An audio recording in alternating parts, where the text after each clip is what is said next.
नमस्कार. सोलापूरचा पुणेरी तडका चॅनलमध्ये आज आपण तिसरी one pot meal recipe share करतोय. ती म्हणजे सोया चंक्स पुलाव. रात्रीच्या जेवणासाठी किंवा मुलांच्या लंच बॉक्ससाठी तुम्ही ही रेसिपी नक्की ट्राय करा. अगदी झटपट होते, त्याचबरोबर भरपूर न्यूट्रिशन असलेली अशी ही रेसिपी आहे. सोयाबीनमध्ये भरपूर प्रमाणात प्रोटीन असतं, जे व्हेजिटेरियन लोकांसाठी अगदी उपयुक्त आहे.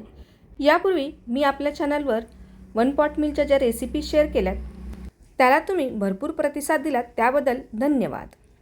त्या रेसिपी तुम्ही आणखी पाहिल्या नसतील तर त्याची लिंक मी डिस्क्रिप्शन बॉक्समध्ये देते, त्यावर जाऊन तुम्ही या रेसिपी पाहू शकता.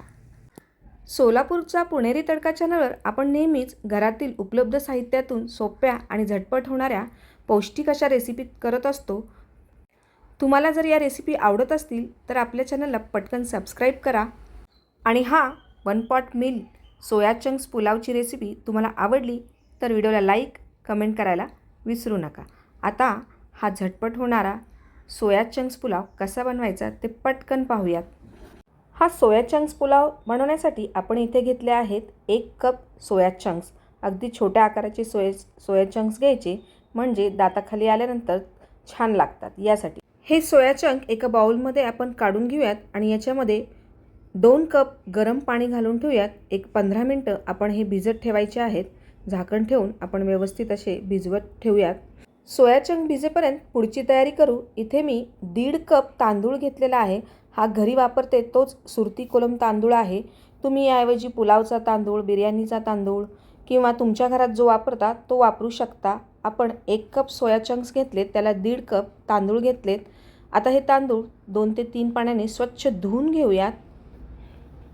आता याच्यात पाणी घालून आपण हे तांदूळ भिजत ठेवूयात, म्हणजे काही वेळानंतर याचा स्टार्च निघेल आणि आपला जो राईस पुलाव तयार होईल मोकळा आणि मऊसूद होईल. आता सोया चंक्स छान भिजले आहेत. आता आपण यातलं पाणी निथळून घेऊयात. चाळणीमध्ये मी याच्यातलं पाणी निथळून घेतलं आहे आणि आता हाताने आपण यातलं पाणी काढून घेऊयात. असा मुठीमध्ये दाबून व्यवस्थित आपण यातलं पाणी काढून घ्यायचं आहे. सोया चंक्स जर गरम असतील तर चाळणीवर थोडंसं गार पाणी घालून घ्या आणि त्यानंतर हाताने असे पाणी काढून घ्या. आता या सोया चंक्समध्ये आपण पाव कप दही घालतोय. ताजं दही घालायचं आहे. त्यानंतर अर्धा चमचा हळद घातलेली आहे. यानंतर आपण याच्यामध्ये अर्धा चमचा तिखट घालूयात आणि यानंतर याच्यामध्ये आपण चवीपुरतं मीठ घालून आपण याच्यामध्ये 1 चमचा बिर्याणी मसाला घालणार आहोत. बिर्याणी मसाला घालू शकता तुम्ही याच्यामध्ये किंवा गरम मसाला घालू शकता किंवा पावभाजी मसाला घातला तरीही याची टेस्ट खूप छान लागते. यानंतर व्यवस्थित सर्व सोया चंक्स या दह्याच्या मिश्रणामध्ये आपण मॅरिनेट करून घेणार आहोत. आता आपण हे झाकून ठेवूयात. या ठिकाणी मी एक मोठा खोलगट पॅन घेतलेला आहे. तुम्ही याऐवजी कढई किंवा मोठं पातेलंही घेऊ शकता. याच्यामध्ये मी 2 चमचे 2 मोठे डाव तेल घातलेलं आहे. यात 1 चमचा जिरे घातलेले आहेत आणि आता जिरे छान तडतडलेत तर याच्यामध्ये आपण आता 1 चमचा हिंग घालूयात. त्यानंतर 10 ते 12 कढीपत्त्याची पानं, त्यानंतर 1 मोठा कांदा उभा चिरून घेतला आहे, तोही यात घातलेला आहे. हा कांदा ज्यावेळेस सोया चंक्स भिजत होते त्याचवेळी मी कापून ठेवलेला होता. त्याचबरोबर मी टोमॅटोही कापून ठेवलेला आहे. हा कांदा लाल होऊ द्यायचा नाही, तर थोडासा ट्रान्सपरंट झाला इतपतच आपल्याला तो परतायचा आहे. पहा, तुम्ही पाहू शकताय कांदा थोडासा ट्रान्सपरंट झाला आहे. याच्यात आता आपण 1 चमचा आलं लसणाची पेस्ट घालूयात. तीही छान खमंग भाजून घेऊयात. यानंतर 1 मोठा टोमॅटो मी चिरून घेतलेला आहे, तोही यात घातला आहे. त्यानंतर 2 हिरव्या मिरच्या उभ्या चिरून घेतल्यात, त्याही यात घातलेल्या आहेत. आता हे सर्व आपण व्यवस्थित तेलात परतून घेऊयात. यात अर्धा चमचा मी हळद घालत आहे. त्यानंतर अर्धा चमचा लाल तिखट आणि 1 चमचा आपण याच्यामध्ये परत बिर्याणी मसाला घालणार आहोत. 1 मिनिट हे सर्व मसाले आपण मस्तपैकी तेलात फ्राय करून घ्यायचे आहेत आणि यानंतर आपण जे सोया चंक्स दह्यामध्ये मॅरिनेट करून ठेवले होते ते याच्यात घालायचे आहेत. आता भांड्यात जो मसाला आहे त्यातच पाणी घालून मी हे पाणी भात शिजवण्यासाठी वापरणार आहे.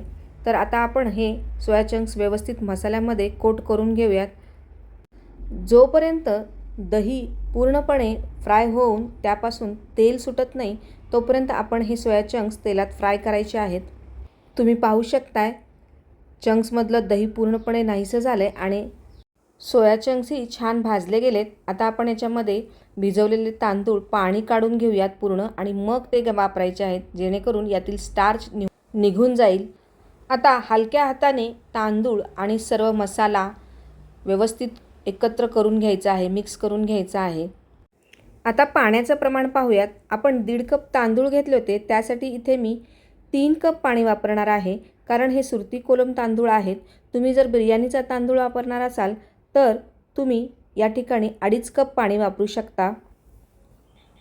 आता चवीपुरतं मीठ घालूयात आणि झाकण ठेवून आपण मीडियम फ्लेमवर हा पुलाव 15 ते 20 मिनटं शिजवून घ्यायचा आहे. 15 मिनटानंतर पहा आपला पुलाव तयार झालेला आहे. तांदूळही छान मस्त असा शिजला आहे. त्याचबरोबर सोया चंक्सही छान शिजले आहेत. हे पहा मोकळा, अगदी मोकळा असा आपला हा सोया चंक्स पुलाव झालेला आहे. तुम्ही पाहू शकताय. आता आपण व्यवस्थित असा मिक्स करून घेऊयात. हलक्या हाताने मिक्स करायचा आहे. पहा तुम्ही पाहू शकताय इथे तांदूळ अगदी छान व्यवस्थित फुलला आहे. त्याचबरोबर तो पुलाव मोकळाही झालेला आहे. मस्त गरमागरम झटपट तयार होणारा सोया चंक्स पुलाव तुम्ही नक्की ट्राय करा. मुलांना नक्की आवडेल. मुलांच्या शाळेच्या डब्यासाठीही तुम्ही बनवू शकता किंवा रात्रीच्या जेवणासाठी 1 पॉट मील म्हणूनही हा सोया चंक्स पुलाव तुम्ही नक्कीच बनवू शकता. प्रोटीन, कार्बोहायड्रेट्स, विटॅमिन्स या सर्व न्यूट्रिशननी फुलफिल्ड अशी ही रेसिपी आहे. सोया चंक्स पुलावची रेसिपी तुम्हाला आवडली असेल तर आपल्या चॅनलला पटकन सबस्क्राईब करा, या व्हिडिओला लाईक करा आणि कमेंट करायला विसरू नका. आणि हो, हा व्हिडिओ तुमच्या मित्रमैत्रिणींमध्ये शेअर करायलाही विसरू नका. परत भेटूयात अशाच एका सुंदर रेसिपीसहित. तोपर्यंत मस्त खा, स्वस्त रहा. धन्यवाद.